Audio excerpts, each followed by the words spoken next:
Di jalan ada anak yatim, tapi anak itu nggak bisa terjamin kehidupannya.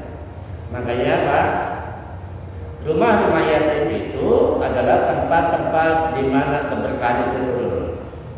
Ya, rumah kebetulan rumah jalan ada anak yatim. Kita punya ponakan kah yang sudah meninggal dunia, kita punya sepupu atau siapa kalau dia yatim memang perlu perawatan, kalau bisa kita ambil. Tapi kalau kita nggak bisa menghormati anak yatim, jangan sok jadi pelaut sih gua rawat, ternyata itu bocah di rumah kita bukan malah makin benar kehidupannya, malah makin susah. Kita eksploitasi, kita jadi bambu di rumah kita. Ada nggak gitu? Ada. Itu rumah itu nggak bagus. Makanya kalau memang bisa rawat anak yatim, rawat. Kalau nggak bisa jangan. Lebih baik jadi donatur aja. Lebih baik jadi donatur. Tapi kalau bisa luar biasa. Karena kata Rasulullah, "Ana wakafirul yatim bil jannati hakada." Aku dan pembela anak yatim itu, pengasuh anak yatim itu di surga begini. Pengasuh ya, artinya apa? Dia orang tua asuh tinggal di rumah dia, bukan yang nyantumin tiap tanggal 10 Muharram, bukan. Ini kadang kita kelebihan, mau jadi tetangga Rasulullah, iya, ayo nyumbang buat anak yatim 10 Muharram, sekalinya 10.000 hamba Allah. Wah, buat hamba Allahnya, udahnya sedikit gitu kan, paling kita ke Rasulullah.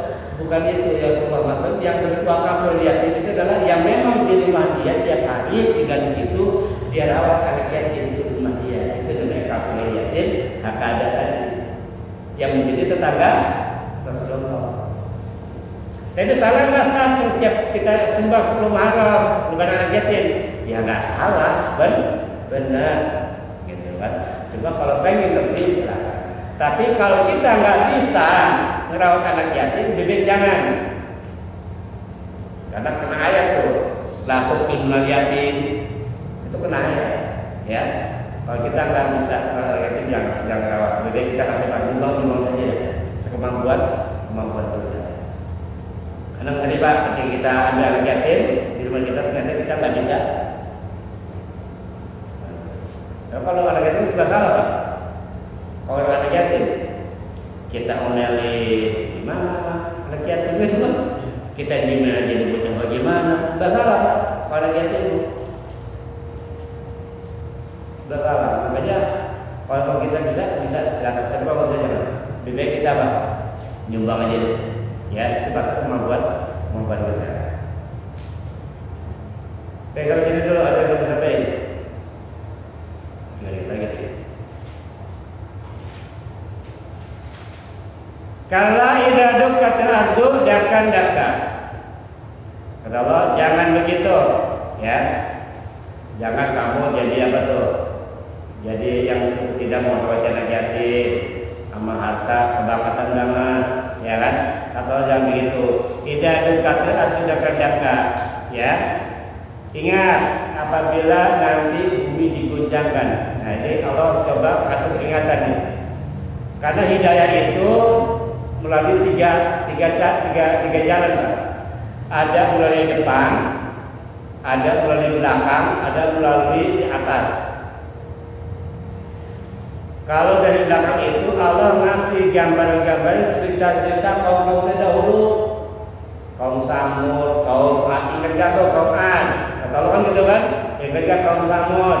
Ingat gak Fir'aun? Itu Allah coba ngasih jalan itu lewat belakang namanya. Coba ngasih petunjuk, ngasih kesadaran lewat cerita. Ingat masa lalu supaya lu jangan begitu.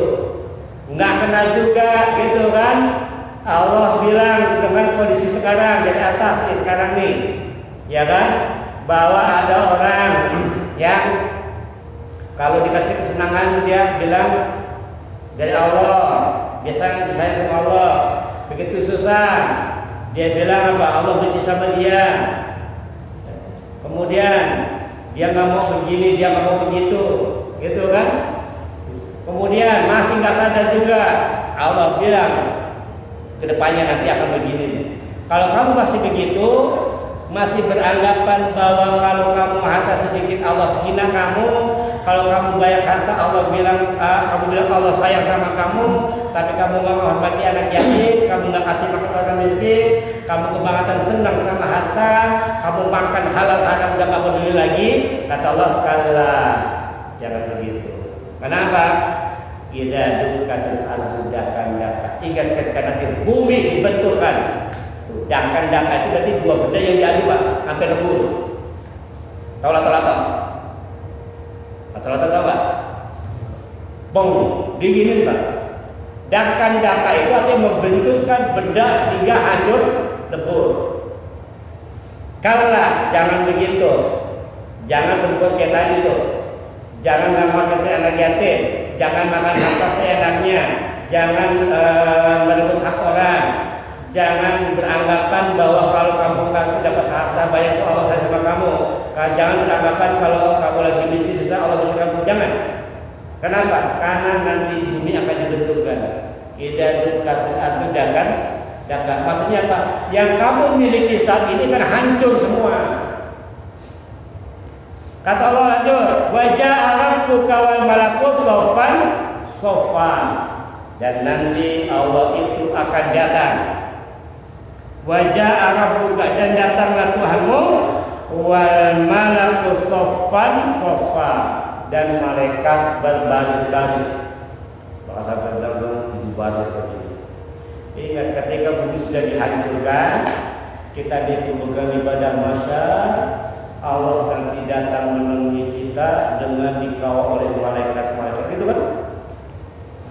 Nah, malaikat itu kan luar biasa Pak. Ini bersebutin malaikat apa ya? Wajib ayam izin di jahanam, pada hari itu jahanam didatangkan. Artinya apa? Nanti di akhirat kita akan diperlihatkan, oh benar ini neraka yang dulu Allah pernah bilang. Allah sudah bilang bahwa kalau kamu begini maka kamu masuk neraka, kalau kamu begini kamu masuk neraka. Kita anggap itu cerita dongeng saja. Nanti di hari kiamat yang akan datang, waji ayam ini di jahanam, kita akan diperlihatkan dengan mata kepala kita sendiri. Ini loh neraka jahanam yang dulu benar.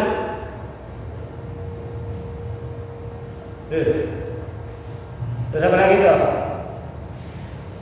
Yatadakkar insanu wa anna lahu dzikra. Apa situ?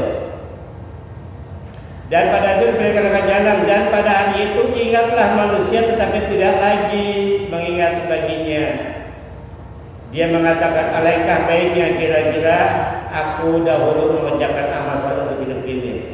Nah, nanti di hari kiamat ketika jahanam itu sudah dipertontonkan, baru dia ingat, yauma idzin yatadakkar. Baru dia ingat, oh dulu saya suka ngambil hak orang, oh dulu saya kagak sembahyang, oh dulu saya nggak puasa, oh bayanglah banyak perbuatan-perbuatan yang telah dia lakukan yang Allah nggak suka, banyak hal-hal yang dia lakukan yang Allah benci, banyak hal-hal yang dia nggak lakukan pada itu perintah Allah. Yauma idzin yatadakkar insan. Pada hari itu mereka ingat apa yang telah dilakukan selama di dunia. Namun apa? Wa anna lahu dzikra. Wa anna itu ungkapan kesia-siaan. Wa anna lahu dzikra, tetapi sia-sia apa yang dia ingat pada hari itu. Terlambat. Oh, yang 17 di penjara baru sadar. Terlambat. Kalau mau sebelum nyolong, kalau nyolong masuk penjara kagak percaya, dicolong juga, nyemplung cipinang. Aduh, dia sama apa gue nyolong, ya percuma. Udah nyemplung. Kalau mau sebelum itu, maka wa anna lahu nyesal dia.